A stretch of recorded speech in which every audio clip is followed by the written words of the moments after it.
A tornado destroyed my house. With nothing left, I ran to my son's house. He blocked the door while his fiancée screamed, "We do not want you here. Let the government deal with homeless people." I spent the night at the train station. The next morning, I saw a deaf boy about to jump onto the tracks. I was the only one who could save him, communicating in sign language. His billionaire father saw everything. What he did next just changed everything. I am glad to have you here. Follow my story until the end, and comment the city you are watching from, so I can see how far my story has reached. My name is Carolyn, and at 65 years old, I thought I understood what loss felt like. I was wrong. The tornado hit Maplewood on a Tuesday evening in March. I was in my kitchen preparing dinner for one, as I had for the past 9 years, since Richard passed when the sirens began wailing. The sound cut through the quiet of my small house like a knife through fabric. I had lived through storms before, but something about this one felt different. The air itself seemed to vibrate with malice. I grabbed my emergency bag and headed for the basement, my arthritic knees protesting with each step down the wooden stairs. The house groaned above me, timbers creaking under the pressure of winds I could not even see yet. I huddled in the corner where Richard had built a small shelter years ago, clutching the photo of Michael from his college graduation. My only child, my pride and joy smiling in his cap and gown. The noise was indescribable. It was not just wind. It was like the earth itself was screaming. The house shuddered and I heard things breaking above me. Glass, shattering wood, splintering my life being torn apart piece by piece. I pressed the photo closer to my chest and whispered prayers I had not said since Richard's funeral. When the silence finally came, it was almost worse than the noise. I waited in that basement for what felt like hours, afraid to go upstairs, afraid of what I would find. When I finally climbed those steps, my legs shaking from more than just the cold, I emerged into what used to be my kitchen. The roof was gone. The walls on the north side had collapsed inward, and my refrigerator sat in what used to be my living room, crushed under a massive oak tree that had stood in my yard for longer than I had been alive.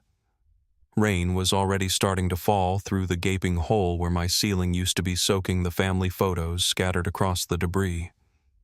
I stood there in my destroyed home water dripping onto my shoulders and tried to process what had happened.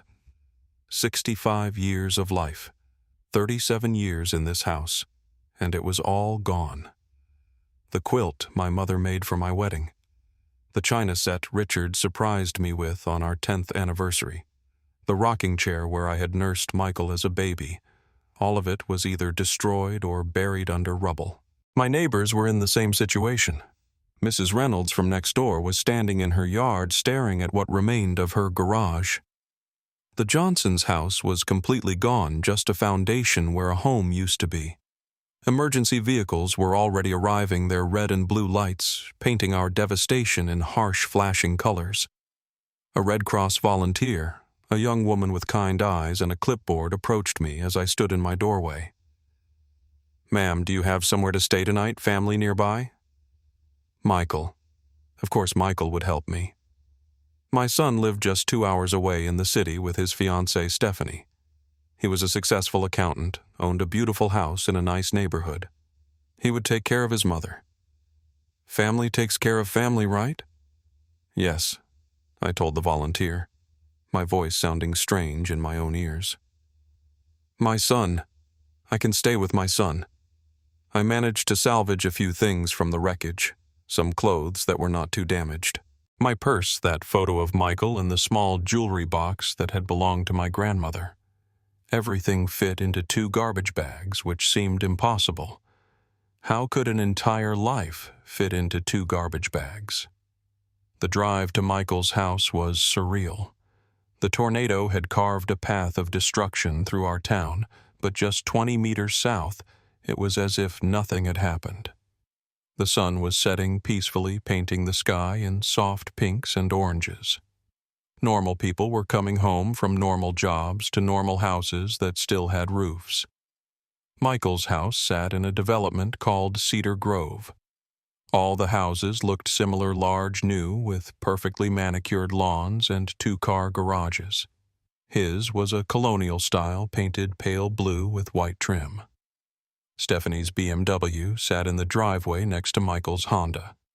They were both home. I rang the doorbell with trembling fingers, still wearing the clothes I had put on that morning, now dirty and torn from digging through debris. When the door opened, it was not Michael who answered. It was Stephanie. Stephanie was 10 years younger than Michael, with the kind of blonde hair that came from an expensive salon and makeup that never seemed to smudge even at the end of the day.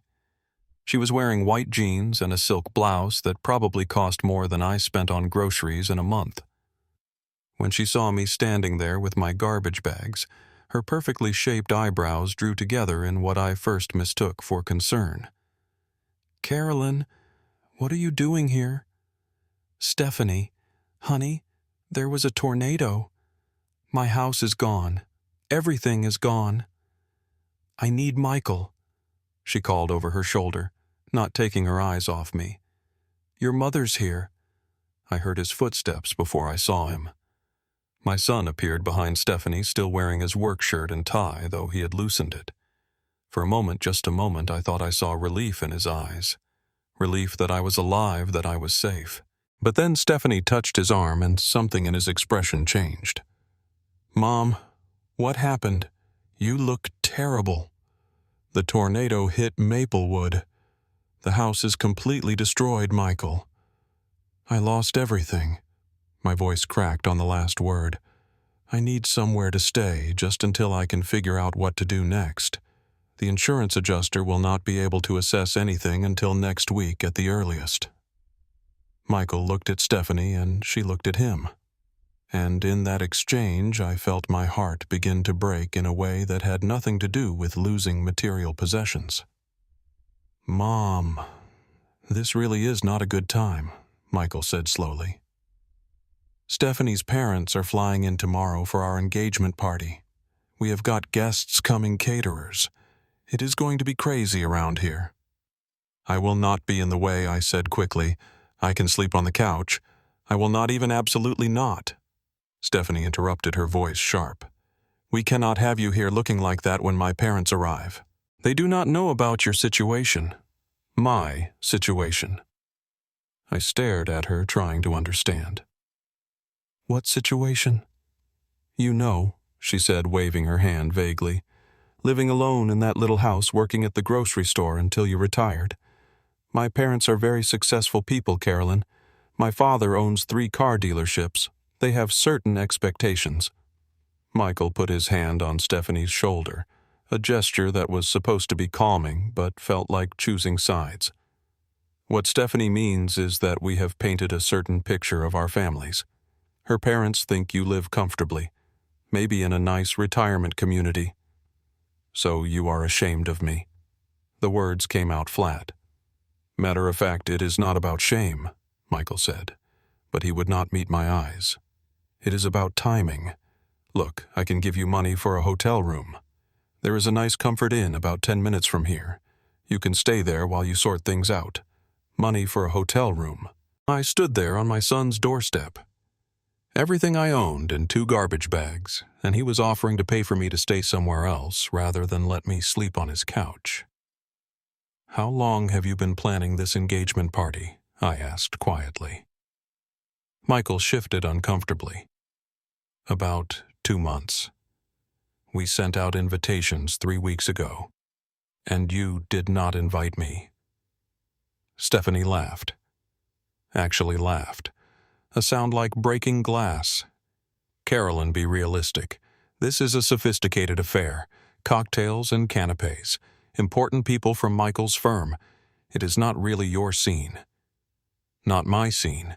My son was getting engaged, and it was not my scene." I looked at Michael. I really looked at him and tried to see the little boy who used to climb into my bed during thunderstorms, who cried when his goldfish died, who told me I was the best mom in the world when I surprised him with homemade cookies after school. But all I saw was a stranger in an expensive shirt standing next to a woman who saw me as an embarrassment. So you are choosing her, I said simply. Mom, do not be dramatic. I am not choosing anyone. I am just trying to be practical. You will be more comfortable in a hotel anyway. They have room service, cable television, and you will be more comfortable without me here. He did not deny it. That silence said everything I needed to know. Stephanie stepped closer to Michael, claiming her territory. We are trying to build something here, Carolyn. Michael has worked very hard to get where he is. We cannot have complications. Complications. That is what his mother was now. A complication. I picked up my garbage bags, my arms aching from the weight of what little I had left. I understand, I said, surprised by how steady my voice sounded. I will go to the hotel. Michael looked relieved and guilty at the same time, which somehow made it worse. I will call you tomorrow. Okay? We will figure out your next steps. But I knew there would not be any next steps that included him. As I walked back to my car, I heard Stephanie's voice through the door they had already closed. Thank God that is over. Can you imagine if my parents had seen her like that?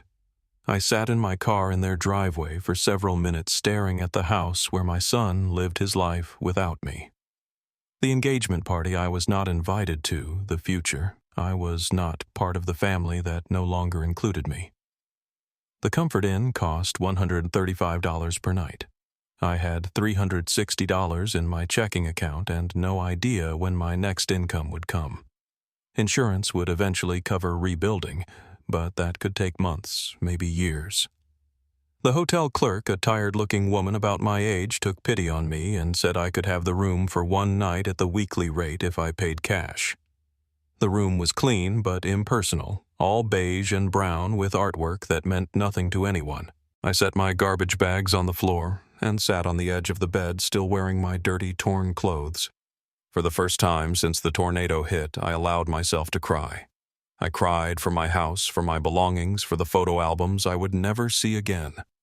But mostly I cried for the realization that I had raised a son who saw his own mother as an embarrassment. Somewhere along the way I had failed so completely that my child would rather pay for me to disappear than let me sleep on his couch when I had nowhere else to go. That night, lying in a strange bed in clothes that smelled like destruction, I made a decision. I would leave in the morning, but I would not go back to Michael's house. I would not call him for help. I had spent 35 years being his mother, and if that was not enough to earn me a place on his couch in my darkest hour, then nothing would be. I would figure this out alone the way I had figured out everything else since Richard died. The way I had apparently been alone long before I realized it. But first I had to survive tomorrow, and I had no idea how I was going to do that. I did not sleep that night.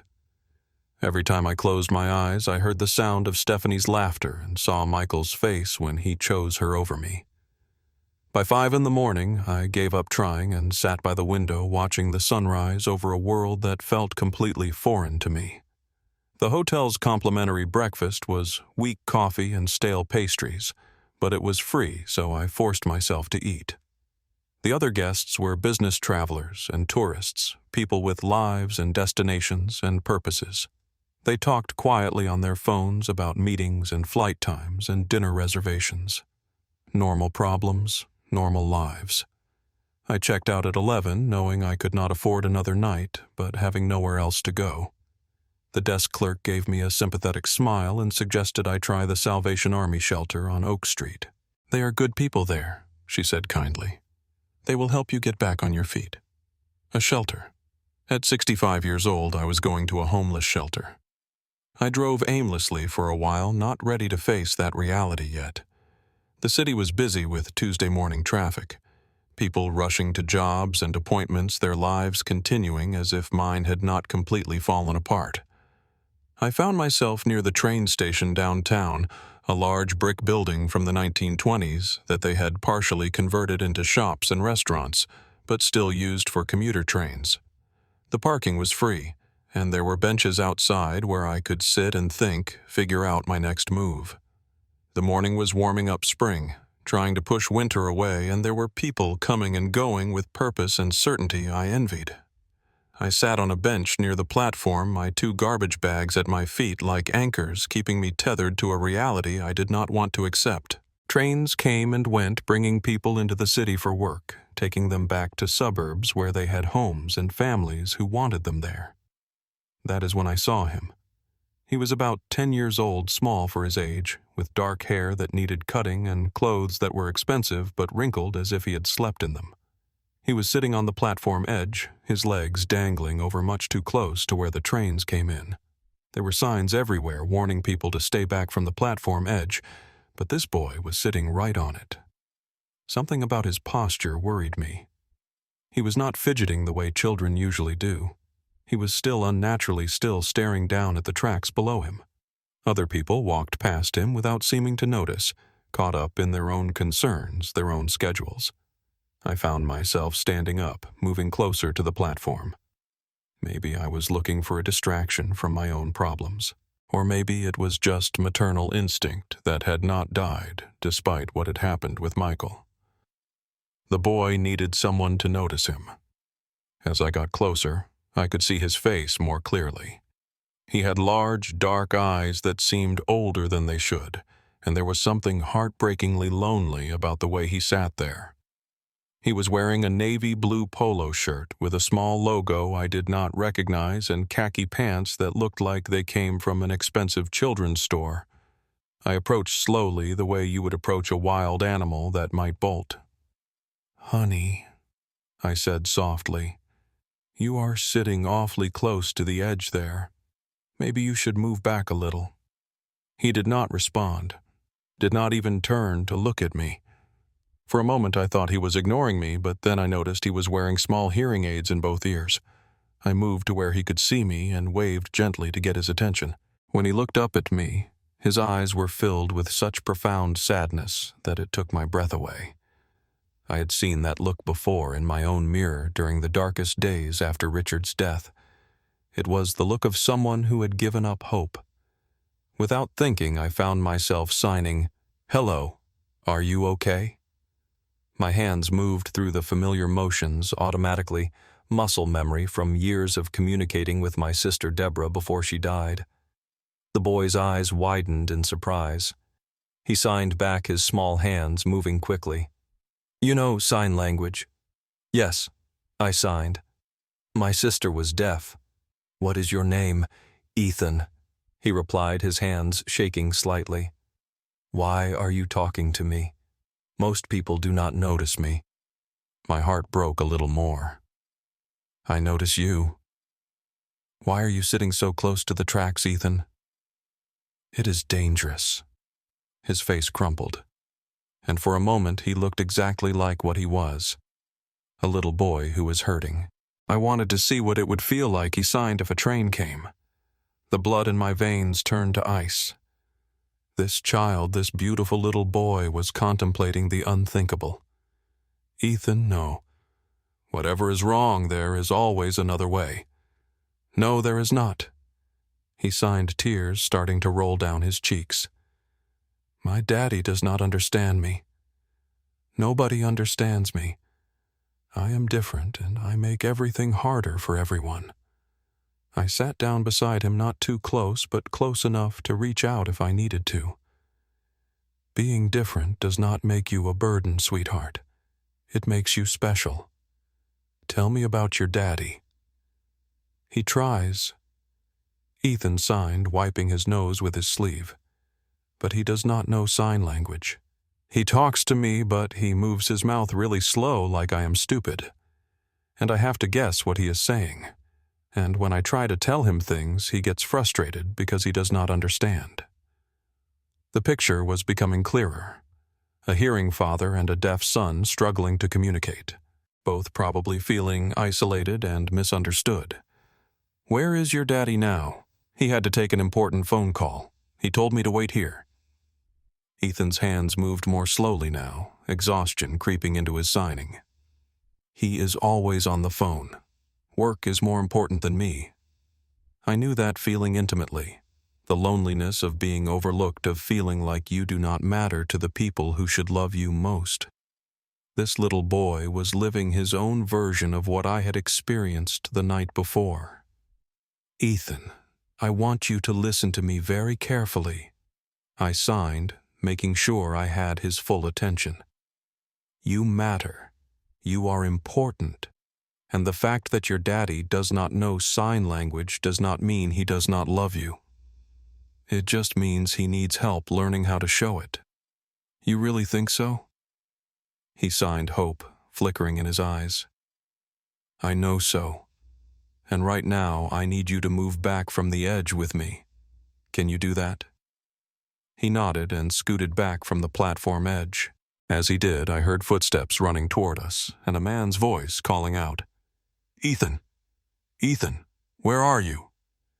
The man who appeared was tall, probably in his early 40s, wearing an expensive suit and a look of absolute panic. His hair was dark like Ethan's, but streaked with silver at the temples, and his eyes were the same deep brown as his son's. When he saw Ethan sitting on the platform, relief flooded his face. "There you are. I told you to stay by the information booth, not wander off to the platform." His voice was sharp with fear and frustration. He was speaking, not signing, and I could see Ethan straining to read his lips. Ethan tried to sign a response, his hands moving quickly to explain, but his father did not understand. The frustration on both their faces was painful to watch. "Excuse me," I said, standing up and moving between them. "I think there might be some confusion here." The man looked at me for the first time, really looked at me, and I could see him taking in my appearance, the rumpled clothes I had slept in, the garbage bags at my feet, the general air of someone whose life had recently fallen apart. "I am sorry," he said more politely. "Were you talking to my son?" "I am Derek Morrison." "Yes, I was. My name is Carolyn. Ethan and I were having a conversation about staying safe near the trains." I gestured to Ethan, who was watching our exchange intently. "He is a very bright boy." A conversation. Derek looked confused. "But Ethan cannot. I mean, he has trouble communicating with strangers." "We were using sign language," I explained. "Ethan was telling me about how hard it is when people do not understand him." Derek's face went pale. "You know sign language, and he was talking to you?" "Yes, he is quite articulate when he has someone who can understand him." Derek looked at his son, and I saw something break open in his expression. "What was he saying?" I hesitated, looking at Ethan, who nodded permission. "He was telling me about feeling lonely, about wishing you could understand each other better."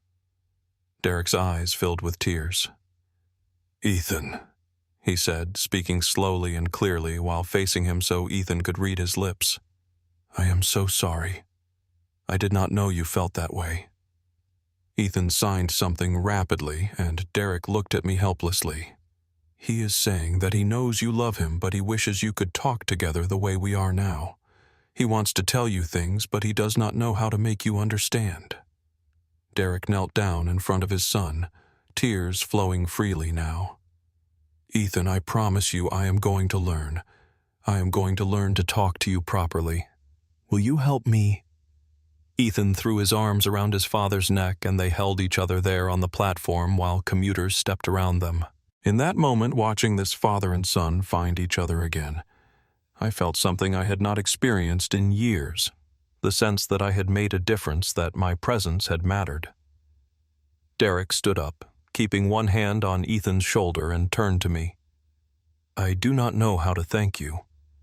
I had no idea he was feeling so isolated. We have been struggling since his mother died 2 years ago, and I thought I was doing okay. But clearly, you are doing the best you can," I said gently. "Being a single parent is hard enough without the added challenge of a communication barrier." "Are you a teacher, a therapist?" Derek asked. "You seem to understand him so well."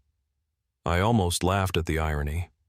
"No, I am just someone who learned sign language for my sister, and someone who understands what it feels like to be misunderstood by the people who should know you best."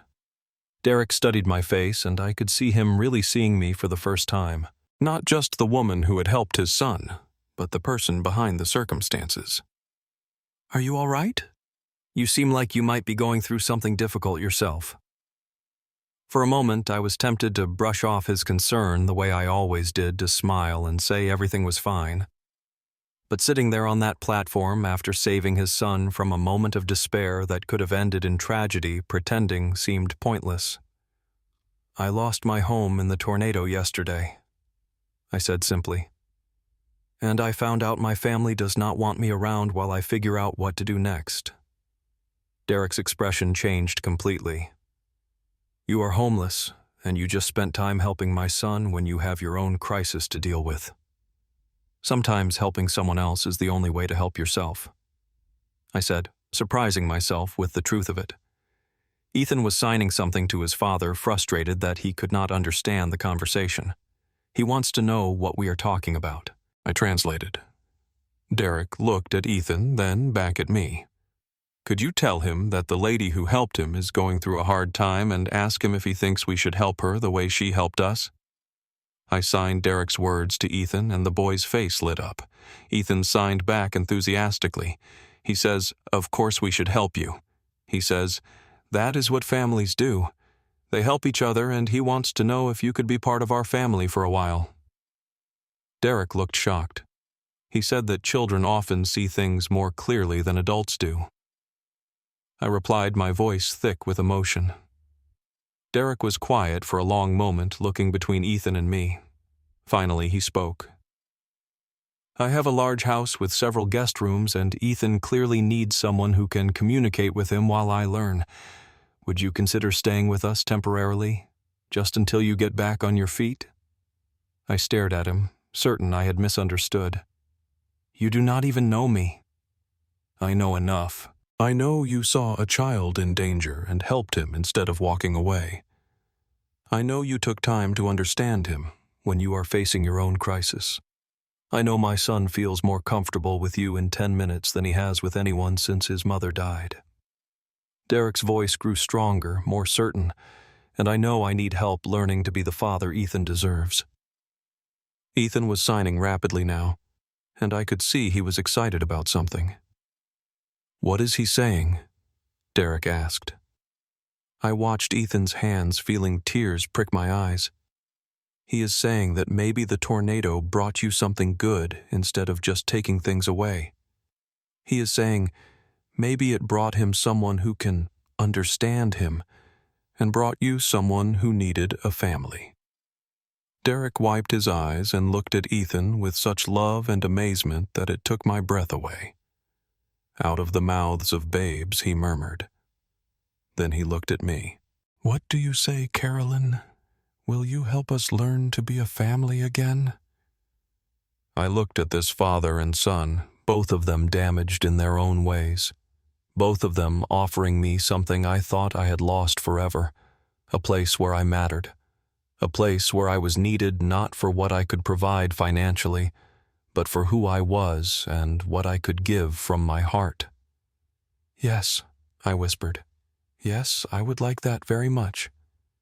As we walked away from the train platform together, Derek carrying one of my garbage bags, Ethan holding my hand, chattering excitedly in sign language about all the things he wanted to show me, I realized that sometimes losing everything is the only way to find what you really need.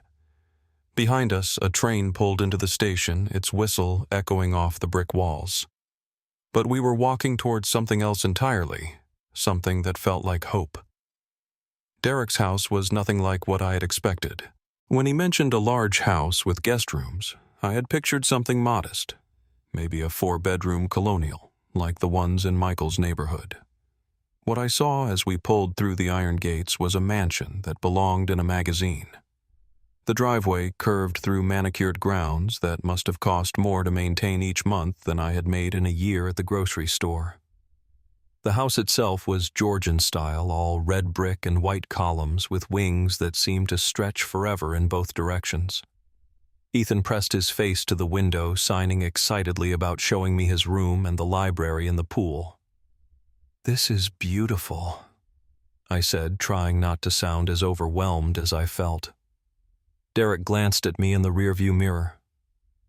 "It is too big for just the two of us. Ethan gets lost in it sometimes. I think that is part of why he feels so isolated. As we pulled up to the front door, I noticed the landscaping was perfect, but somehow cold like a hotel rather than a home.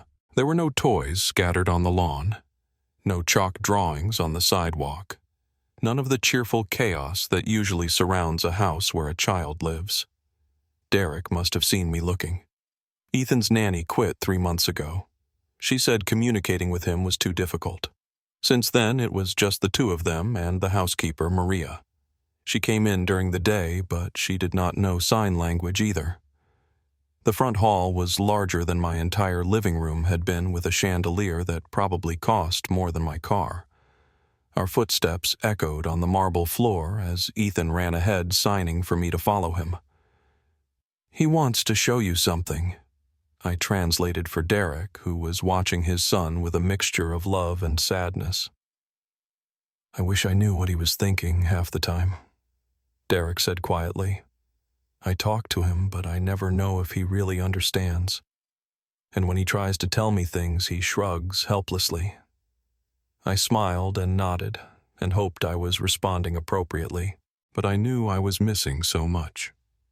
We followed Ethan up a sweeping staircase to the second floor.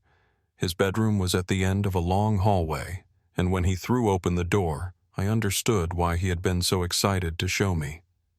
The walls were covered with drawings, not the random scribbles you would expect from a 10-year-old, but detailed, careful artwork that told stories.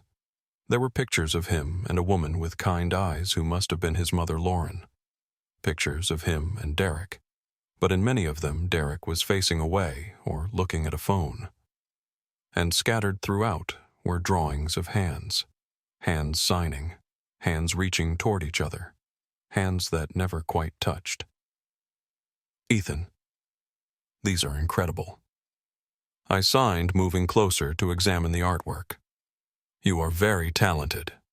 He beamed, then pointed to a drawing near his bed. It showed a train station, but in this version there were people on the platform who were signing to each other. Happy people, connected people. "Is this what you were thinking about at the train station today?" I asked gently. Ethan nodded, then signed. "I was thinking about what it would be like if everyone could understand each other, if I was not always alone with my thoughts." I translated for Derek, who had been watching our conversation with growing emotion. "God, Carolyn, I had no idea. I thought he was adjusting well. He never seemed." Derek ran his hands through his hair. "How did I miss this? What kind of father am I?" Ethan had been watching his father's face, reading the distress there, even without understanding the words. He moved to Derek and tugged on his sleeve, then signed something urgent. "He wants to know why you look sad," I translated. "He is saying he does not want you to be upset because of him." Derek knelt down to Ethan's level, taking his son's hands in his own. "Ethan, I am not upset with you. I am upset with myself for not learning how to talk to you properly, but that is going to change. Okay, starting tomorrow, I'm going to find someone to teach me sign language." "Actually," I said, surprising myself, "I could teach you if you would like." Derek looked up at me with hope and gratitude. "You would do that. It would give me something useful to do while I figure out my next steps, and Ethan could help. Children are often the best teachers." Ethan clapped his hands together and signed something rapidly. "He says that would make him the happiest boy in the world." I translated, feeling my own heart lift at his enthusiasm. Derek stood up, and for a moment we all just stood there in Ethan's room, surrounded by his artwork, feeling like maybe we had stumbled onto something important. "Let me show you to your room," Derek said. "Then maybe we can talk about how this arrangement might work." The guest room was larger than any bedroom I had ever had, with its own bathroom and a sitting area by the windows that overlooked the gardens. Derek set my garbage bags on the bed, and I felt suddenly self-conscious about how little I had, how out of place I looked in this elegant space. "Carolyn," Derek said gently, "I want you to know that this is not charity. If you are going to help me learn to communicate with my son, that is work. Real valuable work. I would like to pay you for it." I shook my head immediately. "Oh no, Derek, I could not. You are giving me a place to stay, and you are giving me my relationship with your son back. Do you have any idea how valuable that is?" His voice was intense, passionate. "I have been failing him for 2 years, watching him withdraw more and more, feeling helpless. In one afternoon, you have shown me more about who he really is than I have learned in months. But I do not have any credentials, any formal training. You have something better. You have the ability to see him, really see him, and you understand what it is like to feel invisible to your own family."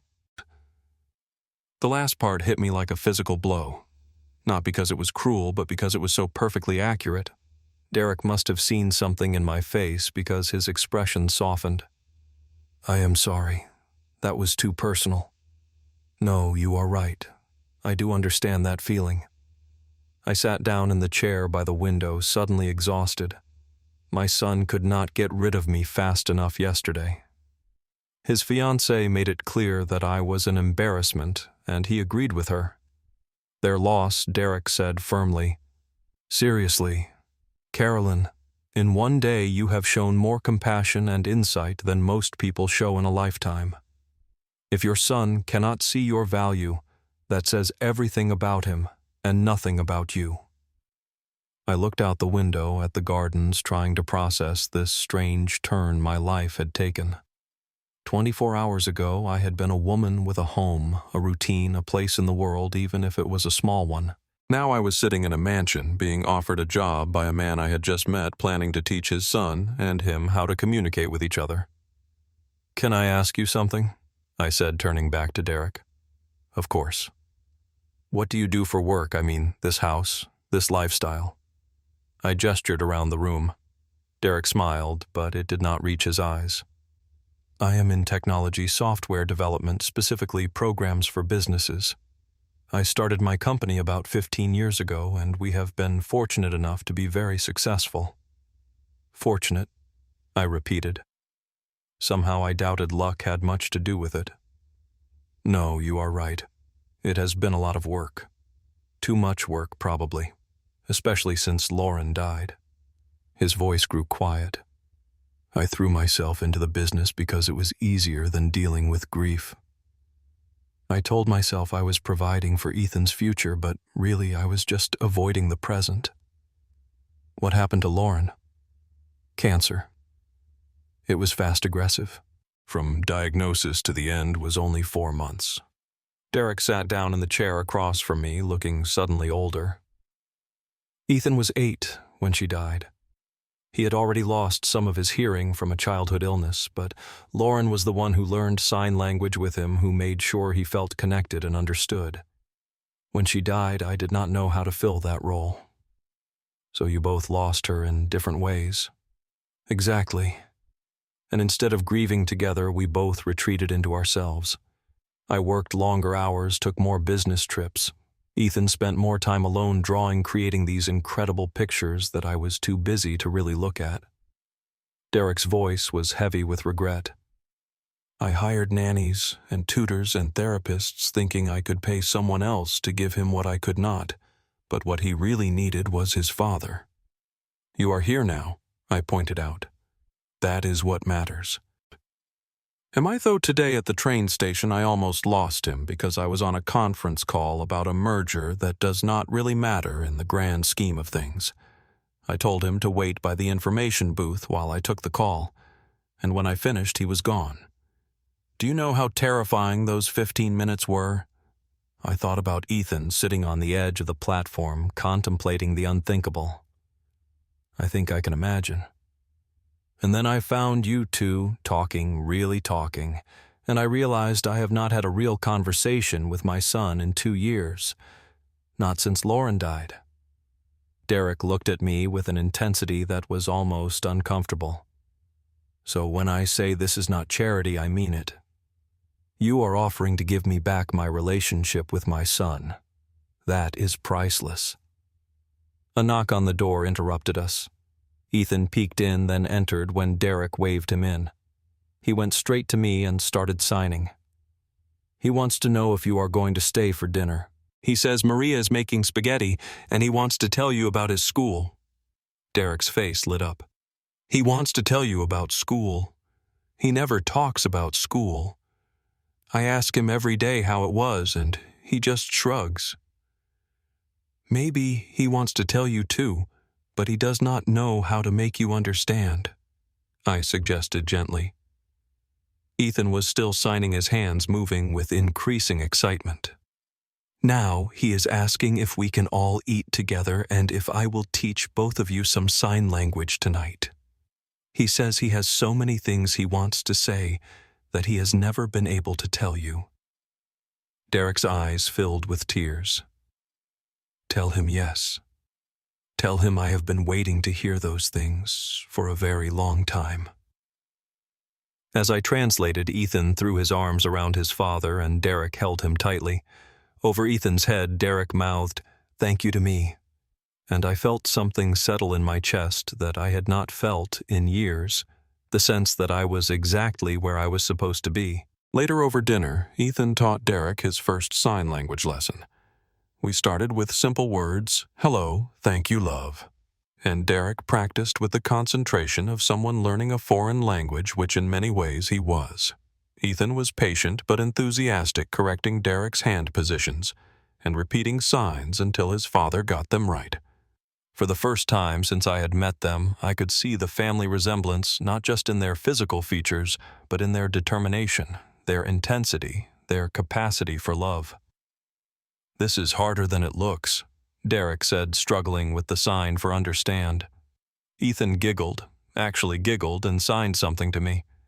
"He says you are doing good for a beginner, but your fingers are too stiff. He wants you to relax your hands." Derek laughed. "My son is critiquing my signing technique. I never thought I would be so happy to be corrected by a 10-year-old. As the evening went on, I watched Derek and Ethan begin to find each other again. It was not magic. There was still frustration on both sides, still moments of confusion and miscommunication. But there was also laughter and connection, and the kind of patient effort that real love requires.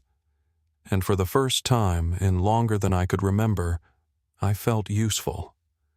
Not just as someone who could provide money or solve problems or clean up messes, but as someone whose presence made a real difference in the lives of people who mattered.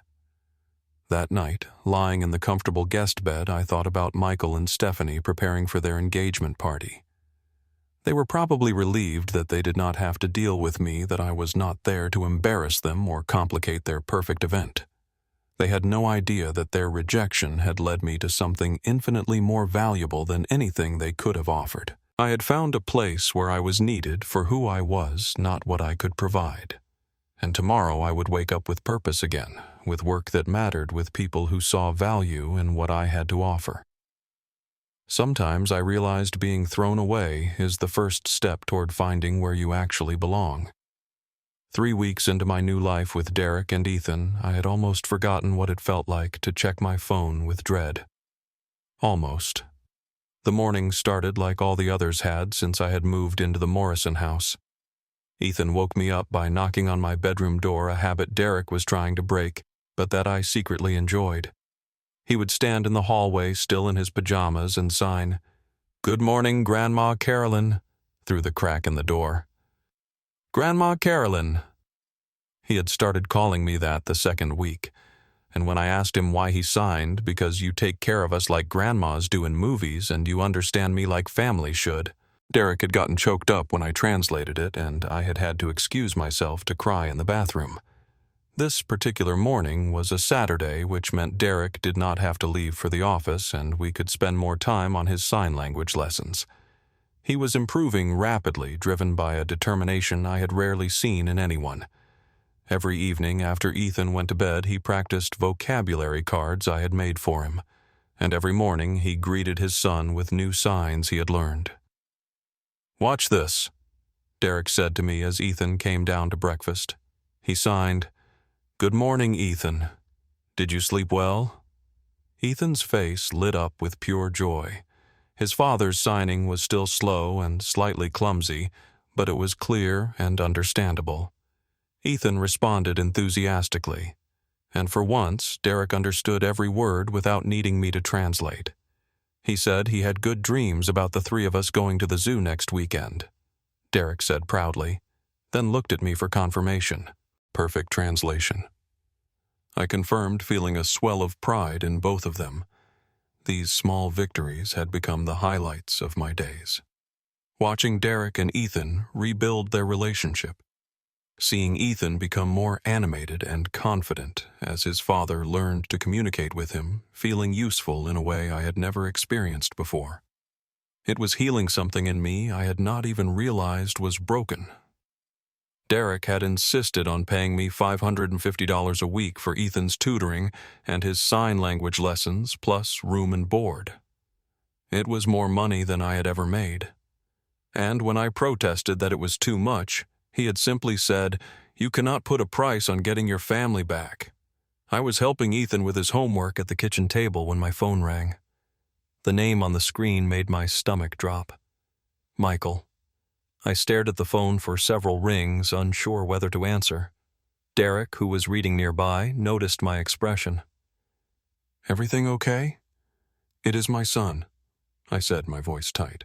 Derek looked at Ethan, who was absorbed in his math problems, then back at me. "Do you want to take it? We can give you some privacy." I shook my head and let the call go to voicemail. But even as I tried to focus on Ethan's homework, I could feel anxiety creeping up my spine like ice water. 5 minutes later, Michael called again. Then again. By the fourth call, Derek was frowning. "Carolyn, maybe you should answer it. He seems persistent." With trembling fingers, I accepted the call. "Hello, Michael." "Mom, finally. I've been trying to reach you for hours." Hours. He had called 4 times in 20 minutes, but that was hours to him. "What do you want, Michael?" "Want Mom. I am worried about you. Stephanie and I have been talking, and we realized we may have been too hasty the other night. You were in shock from the tornado, and we were stressed about the engagement party. We should have been more understanding." I closed my eyes, feeling Derek's concerned gaze on me. This was not the Michael I remembered from 3 weeks ago. This Michael sounded different, careful, like someone reading from a script. "I am fine, Michael. I found a place to stay." "Well, that is actually why I am calling. Stephanie's parents had to cancel their visit. Her father's company is going through some kind of merger or something. Anyway, the party is postponed, so there is no reason you cannot come stay with us now. Stephanie feels terrible about how things were left." Stephanie feels terrible. I almost laughed, but there was nothing funny about the situation. "That is very generous, but like I said, I am settled where I am." "Mom, be reasonable. You cannot just be staying anywhere. I know the insurance situation is complicated and you do not have a lot of resources. Stephanie and I talked about it and we want to help. Family should stick together." Family should stick together.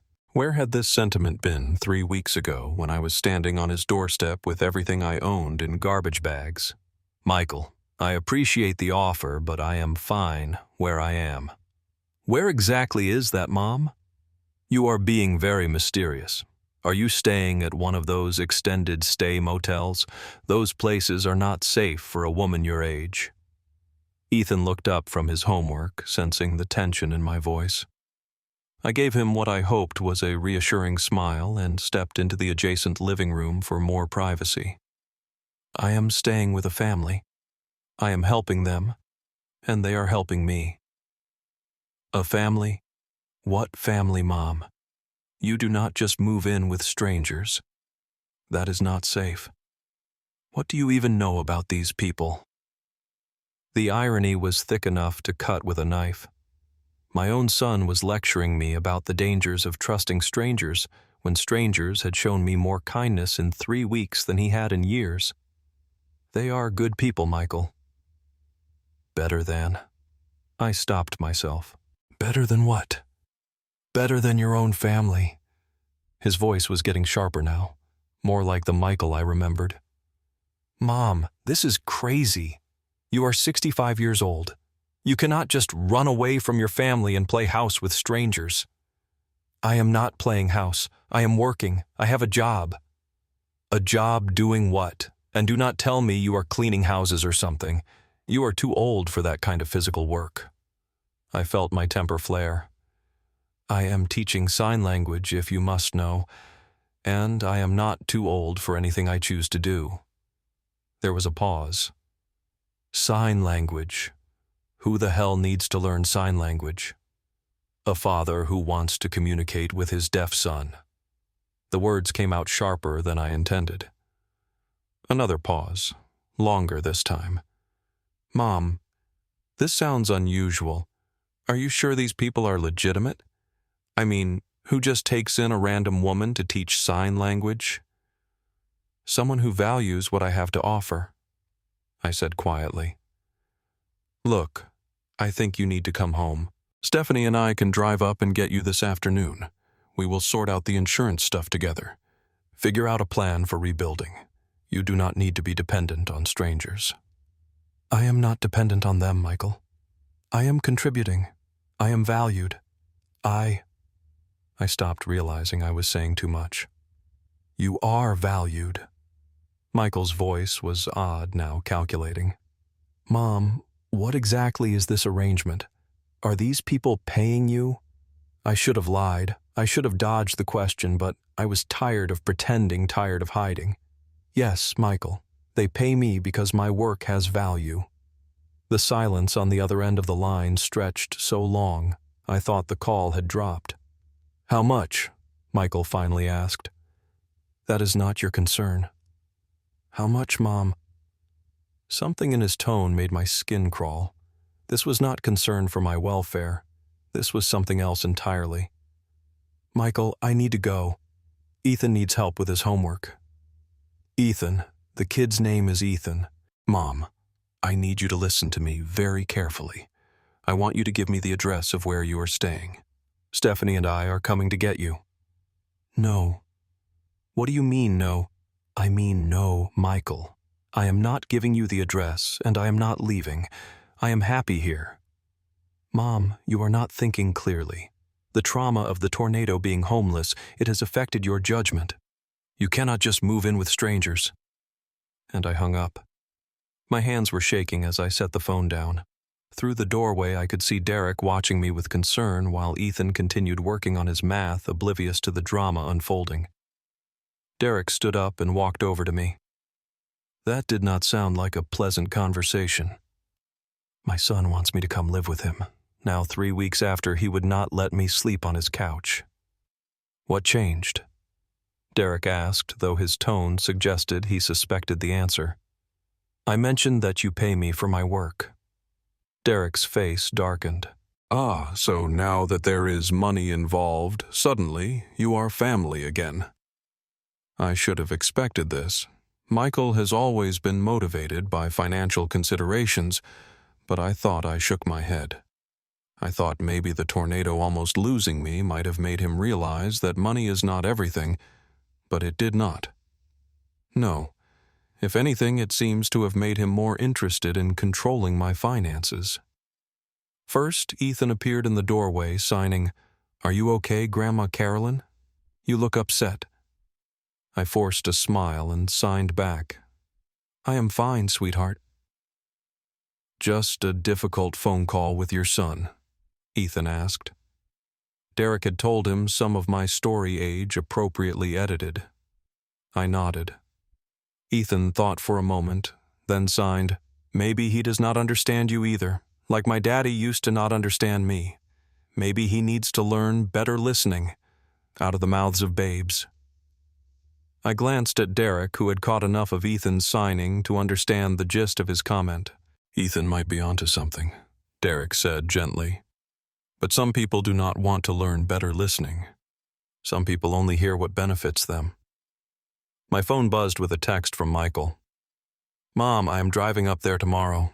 I need the address." I showed the text to Derek, whose jaw tightened. "Are you worried?" he asked. I thought about it. Was I worried? 3 weeks ago, I would have been terrified of Michael's disapproval, desperate to fix whatever I had done wrong. But now, no, I said, surprising myself. I am not worried. Derek raised an eyebrow.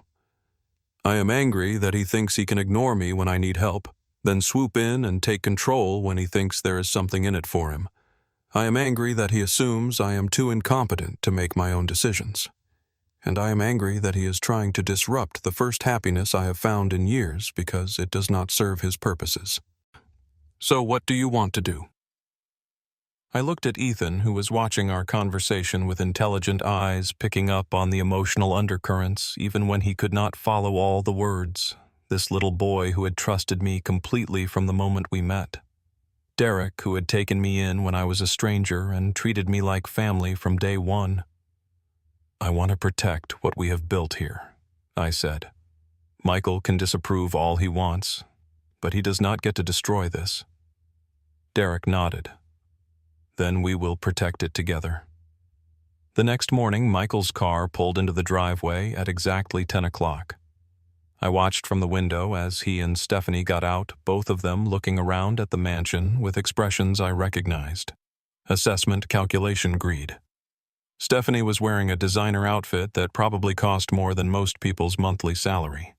Her hair and makeup were perfect despite the 2-hour drive. Michael was in his weekend casual clothes khakis and a polo shirt that still managed to look expensive. They both wore the expressions of people who were used to being the most important people in any room they entered. Derek appeared beside me at the window, Ethan on his other side. "Those are your son and his fiancée?" Derek asked. "That is them. They look like they are evaluating the property for purchase," he observed dryly. Ethan was watching them too, and he signed something that made Derek smile grimly. "What did he say?" I asked. "He said they look like the mean people in movies who try to take things away from the good people. Sometimes children really do see most clearly." The doorbell rang and my stomach clenched. Derek put a hand on my shoulder. "Remember, this is your home now. You do not owe them anything." I nodded and went to answer the door, Derek and Ethan flanking me like bodyguards. When I opened the door, Michael's practiced smile faltered slightly as he took in the sight of me standing between Derek and Ethan, clearly at home and clearly not alone. "Mom," he said, his voice artificially warm. "You look good rested." "Hello, Michael, Stephanie." Stephanie's eyes were busy cataloging everything she could see of the house's interior, practically calculating square footage and property values. "Aren't you going to invite us in?" Michael asked, his smile becoming more strained. I glanced at Derek, who nodded slightly. "Of course, this is Derek Morrison and his son Ethan." "Derek, Ethan, this is my son Michael and his fiancée Stephanie." Derek stepped forward, extending his hand to Michael with perfect politeness. "Nice to meet you. Your mother has told us so much about you." Michael shook Derek's hand, but his eyes were sharp, evaluative. "I wish I could say the same. Mom has been very secretive about her arrangement here." "There is nothing secretive about it," Derek said mildly. "Your mother is teaching Ethan and me sign language. She is an excellent teacher." Stephanie finally spoke, her voice syrupy sweet. "That is so nice." Carolyn always was good with children, but surely this was meant to be temporary, just until she gets back on her feet after the tornado. "That's up to your mother," James said, looking at me. "She's welcome here as long as she wants to stay." Michael's jaw tightened almost imperceptibly. "Well, that's very generous, but family takes care of family. Mom belongs with us." Ethan, who had been watching this exchange with growing tension, suddenly stepped forward and signed something rapidly. Michael looked confused and slightly annoyed. "What's he doing?" "He's communicating," I said coolly. "In sign language. The language you just dismissed as unimportant." "What did he say?" Stephanie asked, her curiosity overriding her attempt at politeness.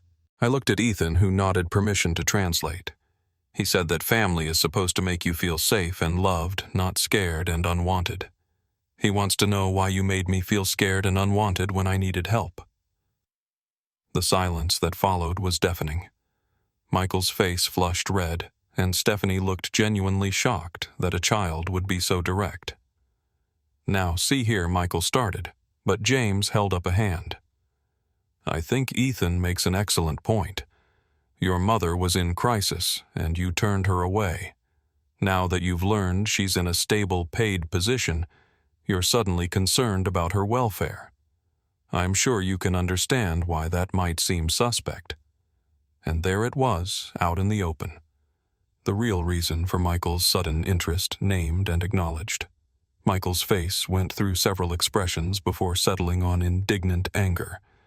How dare you question my motives regarding my own mother? You don't know our family. You don't know our situation. I know your mother, James said firmly. I know she's kind, intelligent, capable, and generous. I know she saved my son's life and has been rebuilding our family ever since.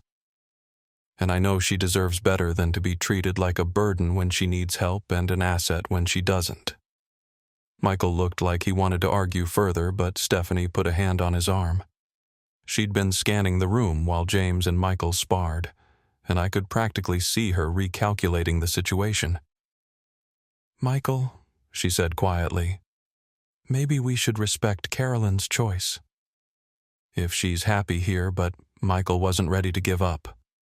Mom, think about this logically. You don't really know these people.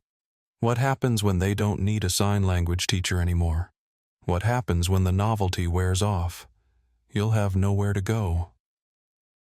Then I'll figure something out, I said calmly. The same way I've been figuring things out my whole life.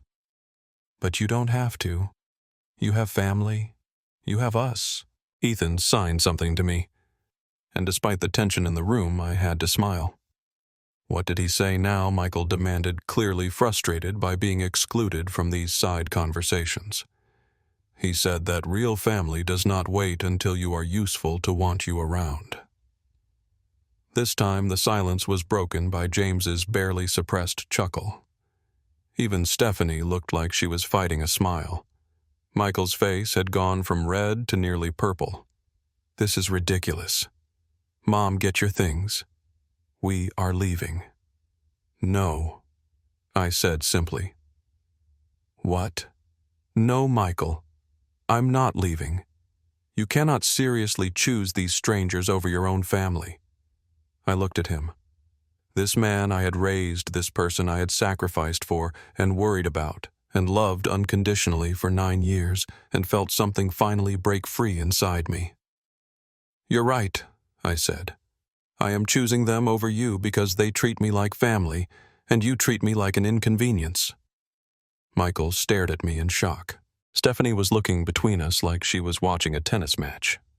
I think James said quietly, "It is time for you to leave." Michael's mouth opened and closed several times before he found his voice. This is not over. You are making a huge mistake, Mom.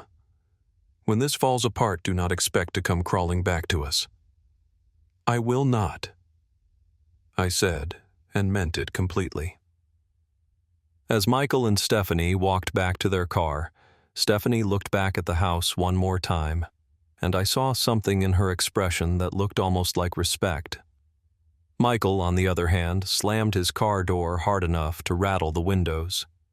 We watched them drive away in silence. Finally, Ethan tugged on my sleeve and signed, "Are you sad that they left?" I considered the question seriously. Was I sad? I felt many things: relieved, proud, free, even a little scared, but sad was not one of them. "No, sweetheart," I signed back. "I am not sad at all." James put his arm around my shoulders in a gesture that was purely familial. "Come on," he said. "Let us go home." And we did. We went home. I should have known Michael would not give up that easily. The first sign of trouble came 3 days after his visit, when James's business attorney called him at home instead of the office. I was in the kitchen preparing lunch when I heard James's voice from his study, tense and formal in a way I had never heard before. Ethan was at the table working on a science project building a model volcano that we had been planning to erupt later that afternoon. He looked up when James's voice carried from the other room, signing, "Daddy sounds upset. Is someone in trouble?" I replied, "I do not know, sweetheart." I signed back, but my stomach was already churning with a familiar dread. 20 minutes later, James appeared in the kitchen doorway, his face grim. "Carolyn, could..." I speak with you privately?" Ethan looked between us with the sharp intuition of a child who had learned to read emotional undercurrents. "Should I go to my room?" he signed. Just for a few minutes, James signed back his hands, moving more smoothly now after weeks of practice. "We will finish your volcano when we are done talking." Once Ethan had gone upstairs, James sat down heavily at the kitchen table. "That was my lawyer. Your son has filed a complaint with Adult Protective Services." The words hit me like a physical blow.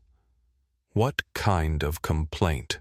He is claiming that I am taking advantage of an elderly, vulnerable woman, that you are not mentally competent to make decisions about your living situation or finances.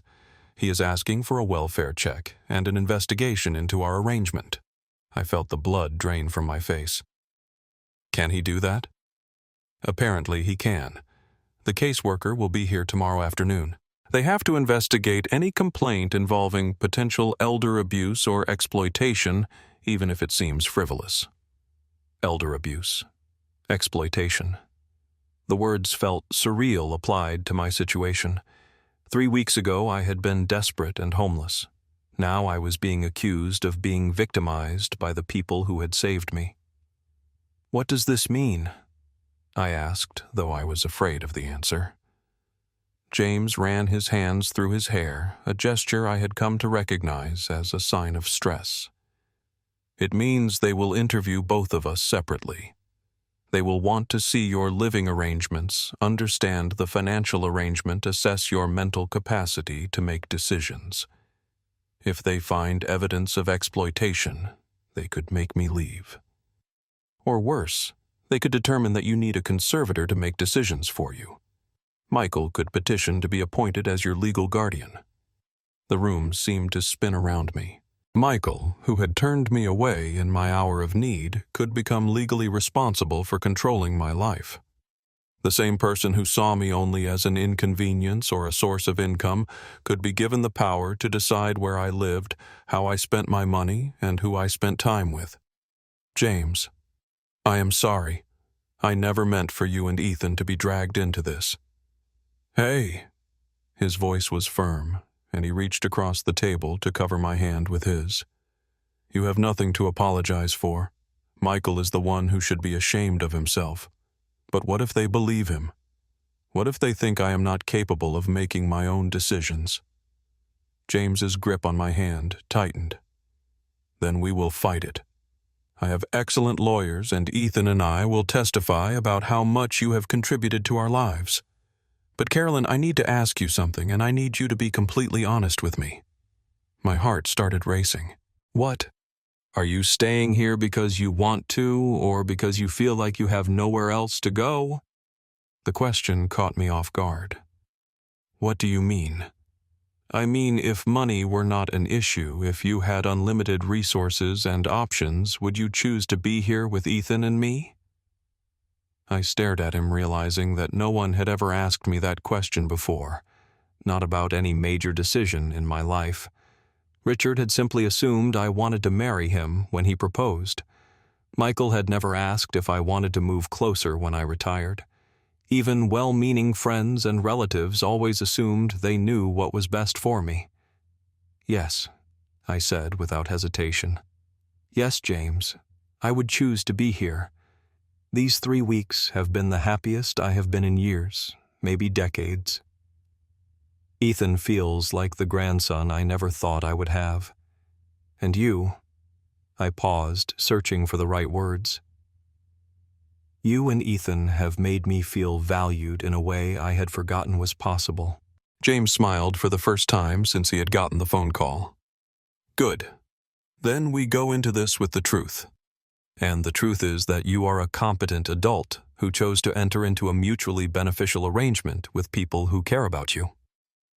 That night, I lay awake staring at the ceiling, my mind racing through worst-case scenarios. What if the caseworker believed Michael's story? What if they decided I was being manipulated or coerced? What if I lost not just this new life I had built, but my freedom to make my own choices? I must have been tossing and turning more than I realized, because around midnight, There was a soft knock on my door. When I opened it, Ethan stood in the hallway in his pajamas, signing, "Cannot sleep either." "How did you know I could not sleep?" I signed back. "Your room is under mine. I could hear you moving around." He paused, then added, "I am scared about tomorrow too." My heart broke a little. "Oh, sweetheart, you do not need to be scared. This is grown-up stuff that has nothing to do with you." Ethan shook his head emphatically. "It has everything to do with me. If they make you leave, I will not have anyone to talk to again. Daddy is getting better at signing, but you are the one who really understands me." I knelt down to his level, taking his hands in mine. "Ethan, listen to me very carefully. No matter what happens tomorrow, you will never be alone again. Your daddy loves you, and he is learning to communicate with you better every day. And even if something happened and I could not live here anymore, I would still be part of your life. I would still be your grandma, Carolyn." "Promise," he signed, tears starting to form in his eyes. "I promise. Some bonds cannot be broken no matter what papers people sign or what decisions other people make." Ethan hugged me tightly, and I held him until his breathing evened out, and he felt ready to go back to bed. But as I tucked him in and kissed his forehead, I made a silent vow. I would not let Michael's manipulation destroy this little boy's sense of security. Whatever it cost me, I would protect Ethan and James from the fallout of my son's greed. The caseworker arrived the next afternoon precisely at 2 o'clock. Ms. Thompson, no relation to James, she was quick to clarify, was a woman in her 50s with kind eyes and a professional demeanor that revealed nothing of her thoughts. She wore a conservative pantsuit and carried a tablet and a thick folder. "Mrs. Holloway," she said as James led her into the living room, "I am here to follow up on a complaint filed by your son regarding your current living situation. I want you to know that these investigations are routine, and my only concern is your well-being and safety." I nodded, trying to keep my voice steady. "I understand. What would you like to know? Let us start with how you came to live here. Can you tell me about the circumstances that led to this arrangement?" I told her about the tornado, about going to Michael's house, about the rejection, and the night at Central Station, downtown Maplewood. I told her about meeting Ethan and James, about the immediate connection I had felt with Ethan and the communication barrier they had been struggling with. I was careful to be factual, not emotional, but I could not keep all the pain out of my voice when I described that first night. Ms. Thompson took notes on her tablet, her expression neutral. "And when Mr. Walker offered you housing, what were the terms discussed?" "Initially, it was just a place to stay while I figured out my next steps. But when we realized how much Ethan and James needed help with communication, it evolved into a more formal arrangement." "Tell me about the financial aspect. Your son has expressed concern that you are being exploited financially." James started to speak, but Miss Thompson held up a hand. "I will want to interview you separately, Mr. Walker. Right now, I need to hear from Mrs. Holloway." I took a deep breath. "James pays me $550 per week for tutoring Ethan and teaching both of them sign language plus room and board. It is more than fair compensation for the work I do." "And you feel this arrangement is equitable? You do not feel pressured or coerced in any way?" "Absolutely not. If anything, James has been too generous. I offered to work for just room and board, but he insisted that my work has value and should be compensated accordingly." Ms. Thompson made more notes. "Mrs. Holloway, your son has suggested that the trauma of losing your home may have affected your judgment. How would you respond to that?" I felt a flash of anger, but I kept my voice calm. "I would say that my judgment has never been clearer. For the first time in years, I am in a situation where I am valued for what I contribute, not just tolerated out of obligation." The trauma did not cloud my judgment. It clarified it. "Can you tell me about your relationship with Ethan? Your son has expressed concern about an elderly woman being responsible for a young child." This time I could not keep the emotion out of my voice. "Ethan is a remarkable little boy who was struggling to communicate with his father. I have been able to help bridge that gap, and in return, Ethan has brought joy and purpose into my life that I did not even know I was missing. I am not responsible for him in the way a parent would be. James is an excellent father. I am more like a translator and a friend. And if this arrangement were to end, how would you feel about that? I met her eyes directly. It would break my heart, but not because I would lose the financial security, because I would lose my family. After interviewing me, Ms. Thompson spent an hour with James, then another 30 minutes with Ethan. I waited in the kitchen, pacing and trying to distract myself by preparing dinner, but my hands were shaking too much to be useful. Finally, Ms. Thompson returned to the living room where James and I waited. Ethan sat beside me, having insisted on being present for whatever decision was made. "I have completed my initial assessment," Ms. Thompson said, consulting her tablet. "Mrs. Holloway, I found no evidence of exploitation, coercion, or diminished capacity. You appear to be a competent adult who has made an informed decision about your living situation." The relief was so intense I felt dizzy. James reached over and squeezed my hand. "However," Ms. Thompson continued, "your son has indicated that he plans to file additional complaints and possibly pursue legal guardianship proceedings. I want to make sure you understand your rights." "What rights?" I asked. "You have the right to choose where you live, who you live with, and how you spend your money. As long as you are mentally competent to make those decisions, no one can force you to live somewhere you do not want to live, or prevent you from living somewhere you do want to live without substantial legal justification." She handed me a card. "If you need legal assistance protecting those rights, here is the contact information for our legal aid office. They specialize in elder rights issues." After Ms. Thompson left, the three of us sat in the living room in exhausted silence. Ethan was the first to speak, signing, "Does this mean Grandma Carolyn gets to stay?" "For now," James signed back, "but we might have more battles ahead." Ethan considered this seriously, then signed, "Then we will fight them together. That is what families do." That evening, as James and I sat on the back patio after Ethan had gone to bed, he asked the question I had been dreading. "What do you want to do?" "Carolyn, Michael is not going to stop. He will keep filing complaints, keep trying to force you to come home with him. I can fight this legally, but it is going to be expensive and stressful, and it will put Ethan in the middle of it." I stared out at the gardens lit softly by the landscape lighting. 3 weeks ago, I would have given in, would have decided that causing trouble was not worth it, that I should just go back to Michael and make the best of it. But 3 weeks ago, I did not have Ethan calling me Grandma Carolyn. I did not have James treating me like family. I did not have work that mattered or a place where I belonged. "I want to fight," I said quietly. "Not because I am stubborn and not because I want to hurt Michael, though God knows he has hurt me enough. I want to fight because what we have here is worth protecting. Ethan needs consistency and love and people who understand him. You need support as a single parent, and I need to matter." James nodded slowly. "Then we fight together." The next morning brought another challenge, one I had not anticipated.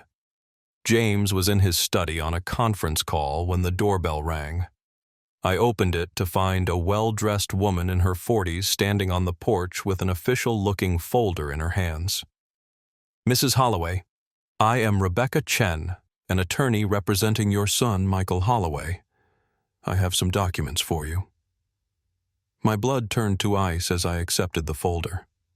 Inside was a petition for guardianship filed in the county court requesting that Michael be appointed as my legal guardian due to diminished capacity resulting from trauma and alleged exploitation by unknown parties. Holloway Amanda Lee said gently, "Your son is concerned about your well-being. These proceedings are designed to protect you." I looked up from the papers feeling something crystallize inside me. "Ms. Lee, I want you to give my son a message." "Of course. Tell him that if he wants a war, he has got one." The attorney's eyebrows rose slightly. Mrs. Holloway, I do not think you understand the serious nature of these proceedings. Oh, I understand perfectly. My son could not control me when I was homeless and desperate. So now he is trying to have me declared incompetent so he can control me legally. But I am not the broken, defeated woman who stood on his doorstep 3 weeks ago. And I am not going down without a fight. As I closed the door on Amanda Lee's shocked face, I felt something I had not experienced in years. The thrill of choosing to fight for something I believed in instead of just enduring whatever life handed me. Michael wanted a battle. He was about to learn that some wars are not worth starting. 1 year later, I stood in the kitchen of what had truly become my home, preparing Ethan's birthday cake, 12 years old today, and he had requested chocolate with vanilla frosting and enough candles to light up the whole room. James was at the store picking up last-minute party supplies, and Ethan was upstairs wrapping a present he had made for me. Apparently, the birthday boy giving gifts to others was a tradition he had invented himself. The legal battle with Michael had been brutal, but brief. Elizabeth Harris James's attorney was a formidable woman who specialized in elder rights cases, and she had made short work of Michael's guardianship petition. The Adult Protective Services investigation had already cleared me of being an exploitation victim. When Michael's own attorney realized that her client was trying to gain control over a competent woman who was living independently and earning her own income, she had quietly suggested he drop the case. Michael had not spoken to me since the court hearing 16 months ago, where the judge had not only denied his petition, but had also ordered him to pay my legal fees. Stephanie had sent a brief email afterward claiming she had never supported Michael's actions and that she hoped I was happy. I deleted it without responding. Some bridges once burned should not be rebuilt, but the real victory was not legal. It was the life we built together. Ethan was thriving in ways that went far beyond our communication breakthrough. James had become fluent in sign language, and their father-son relationship had blossomed into something beautiful to witness. The little boy who had once felt so isolated that he had contemplated the unthinkable was now confident, curious, and joyful. I heard footsteps on the stairs and turned to see Ethan bounding into the kitchen, his arms full of wrapped packages. "These are for you, Grandma Carolyn." He signed, his face glowing with excitement for helping make this the best year of my life. "Sweetheart, it is your birthday. I should be giving you gifts. But you already gave me the best gift," he signed back. "You gave me my daddy back, and you gave me a grandma who really understands me." I felt tears prick my eyes as I knelt down to hug him. This beautiful, sensitive boy had healed something in me I had not even known was broken. Loving him and being loved by him had taught me the difference between being needed and being wanted, between obligation and choice. James Walker arrived home as I was putting the finishing touches on the cake, his arms loaded with bags from the party store. "The guest of honor is getting impatient," he announced, grinning at Ethan. "He has been asking me every 5 minutes if it is party time yet." "Almost ready," I said, stepping back to admire my handiwork. The cake was decorated with a train, a nod to where Ethan and I had first met, and surrounded by 12 bright yellow candles. James set down the bags and walked over to me, his expression suddenly serious. "Carolyn, before everyone gets here, there is something Ethan and I wanted to talk to you about." My heart skipped. Had I done something wrong? Was this arrangement not working as well as I had thought? Ethan bounced over to us, signing rapidly. "Tell her, Daddy. Tell her about the surprise." James's serious expression melted into a smile. "Ethan, you are supposed to let me do the talking first." "What surprise?" I asked, looking between them. James reached into his jacket pocket and pulled out an envelope. "Ethan and I have been talking about how much we love having you as part of our family, and we were wondering—" He paused, seeming nervous. "We were wondering if you would like to make it official." I stared at the envelope, confused. "I do not understand." Ethan could not contain himself any longer. He started signing so fast his hands were almost a blur. "We want to adopt you, like how some kids get adopted by new families but the other way around." Daddy says there's a thing called adult adoption, where you can choose your family even when you are grown up. I looked at James. Sure, I had misunderstood. Adult adoption. James nodded, his cheeks slightly flushed. It is a legal process where adults can be formally adopted into a family. We have been talking about it for months, Ethan and I. You are already our family in every way that matters. But we hoped you might want it to be official. The envelope in James Walker's hands contained adoption papers. They wanted to adopt me. After a lifetime of feeling like an outsider in my own biological family, these two people wanted to choose me as their family legally and permanently. I do not know what to say, I whispered. Ethan stepped closer and took my hands in his. Say yes, Grandma Carolyn. Please, say yes. I want everyone to know that you are my real grandma, not just someone who lives with us. I looked into his earnest face, then at James, who was watching me with hopeful anxiety. You want me to be your family legally forever. We want you to be our family the way you already are in our hearts, James said softly. Ethan will officially be your grandson. I will officially be your son, and you will officially be our mother and grandmother. No one could ever question your place here again. The tears came then streaming down my face as the full impact of their offer hit me. They were not just giving me a home or a job or financial security. They were giving me a family that chose me, that wanted me, that saw me as irreplaceable. Yes, I managed through my tears. Oh yes, I would love that more than anything. Ethan whooped with joy and threw his arms around me, spinning me around the kitchen until we were both laughing and crying at the same time. James wrapped his arms around both of us, and for a moment, we just stood there, holding each other, officially becoming what we'd already been in our hearts.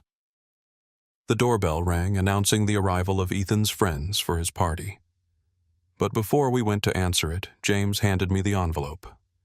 The papers are already prepared. We just need your signature and a court appearance. Margaret Williams says it is just a formality.